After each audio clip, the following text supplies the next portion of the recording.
drugs. I need my love. We both crazy, baby. To Alivë is out. Everybody knows by now. #1 album in the world, all genres. I have this loop, which is in the style of YEAT, and I know you clicked on this video to learn about this, so we're gonna dive straight into this right now. So what we have right here is an interesting loop, but I started off with this Surge plugin right here. This is, yeah, preset clearly went gone, but yeah, what can I do about it? Oh yeah, it really is the init preset. So you just take the init preset, the default preset.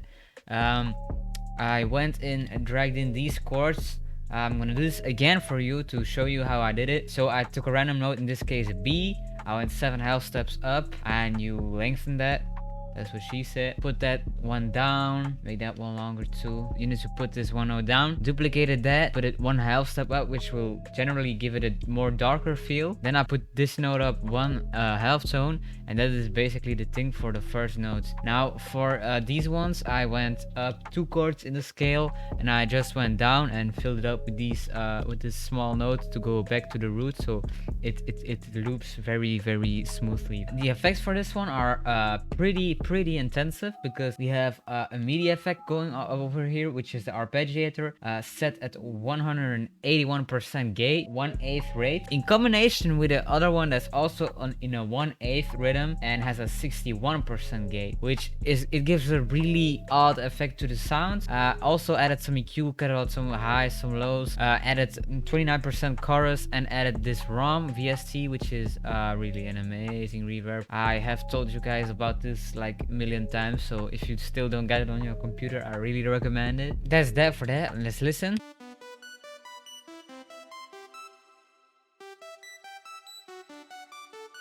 So that's what it's based around. Then the second instrument is the BBC Symphony Orchestra, which is a very underrated VST in my opinion. The strings violas preset, I put it on the long, like the long, you know, mode, because if you play pizzicato, it will like the sound more softer, more shorter. But I went for the long, which is a soft attack and a very long note. But yeah, that's way too much explanation. So let's head over to the melody, which is just the same as we did with the other arpeggiator.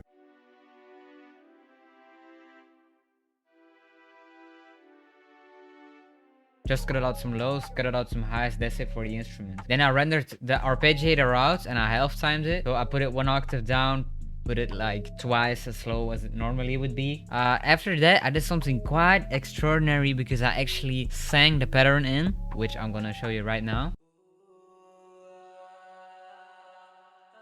Some Travis Scott-like vocals. There's quite an extensive audio effect rig around this instrument. First, we have this auto-tune. I'm not embarrassed to say that this thing is doing a lot of work, like a lot. Put it in B minor, which is really important. Always make sure those auto-tunes are in key, because otherwise they won't do shit. So put it in the right key. Then I added this de-esser, which is just gonna make your sound less harsh in the mic. Added a glue compressor, added a chorus, which is at 12%, which is not a lot. Delay, which is at 5%, which is also not a lot. Added this reverb, added the utility, which I'm not it widens the sound a little bit, but not too much. Then I added this ROM VST on top of it, which is at a pretty high mix, pretty high decay. And then I added this vinyl to just make it less like, how can I say that, like make it more of a vintage sound rather than a modern sound of like Travis Scott. It makes it sound a little bit like it's coming from some vinyl, some LP type of record.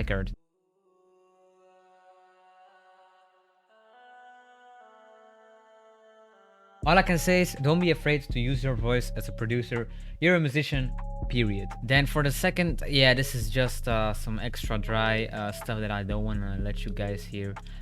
So we're gonna close this off. This one is the vocal freezed out, I bet. Put it in a slicer tool, and I kept it in transient mode, which is something I rarely do. I really rarely do this, because it's you know, it's a little bit harder to fit in when I find when it's done that way. Added the EQ in there, which cut out some of the lows. A Valhalla Supermassive, which is a really extensive delay, again with this vinyl on top of it, which has a really nice warp effect on it, the default by the way. And the everywhere at just 100%, like all the way. The filter is in the 60s mode, so it's actually like cutting out a fair amount of EQ. Then what people need to do more in their samples, I find, is use accents, textures, those type of things, because everyone wants those VSTs, those crazy things. If people would understand what crazy loops they could make with just one note, if they use like all types of weird sounds in it, the possibilities are endless, bro. So it's a Scana Beats one shot. It's Oculus. I probably reversed the accent, and then it sounds like this.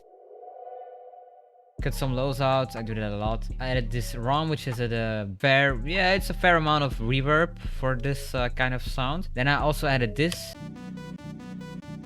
which is just the whole sample with a shaper box on top of it. These two things are exactly the same, are not exactly the same. They're different presets, but they're also like rendered out from shaper box because I have the free version, and you know, I need some money. So hey, if you want to support me, go find on my BeatStars. Maybe there are some drum kits out by this time, because I'm really working on some drum kits right now. Also, I probably make one free even, so that you all guys can enjoy it. Let's stay on the topic. This bass is a Yoda bass, which is called Hack. I'm gonna show you, yeah, right here. It's a really nice plugin. I have it for a very long time. It's free. You can use it anywhere, everywhere, without spending money. I started on the B note, then went up to the C note, which gives it generally a nice dark sound. But for this sample, that really wasn't the case, because it's more of a hyperpop feel. But anyways, I'm gonna let you guys hear it.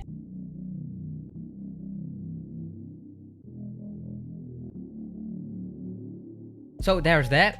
And now what I did is I freeze it all out, what I always do, and then I chopped it up so that the shaper box preset and the normal playing sample were alternating between each other all the time. So that's what you can see up close over here. Chopped a lot of that stuff out. As you can see, the second part is less chopped up, but I'm gonna let you guys hear the first part.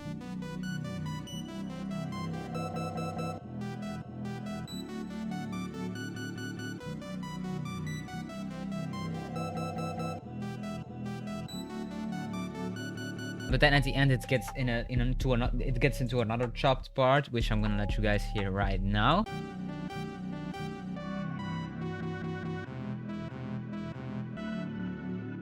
Which this is really the breakdown of the sample. This isn't something really you would get very regularly into your mail. Then we have this one, kind of playful, and I put it at the end for if you want to use this as a starter. That's it. To Alivë out by now. Go check it out. If you watched throughout the whole video, I got a surprise for you, and it's a link to my free drum kit in the description. I probably have it out by now because I hit 100 subs, and I want to thank y'all, every one of my 100 subs. There are still a lot of y'all out there that aren't subscribed, so make sure you do that. It's completely free. You can undo it at any time, no questions asked. I hope I was a good explainer for this tutorial, and I hope I can catch y'all in the next one, and I thank y'all for watching. Love.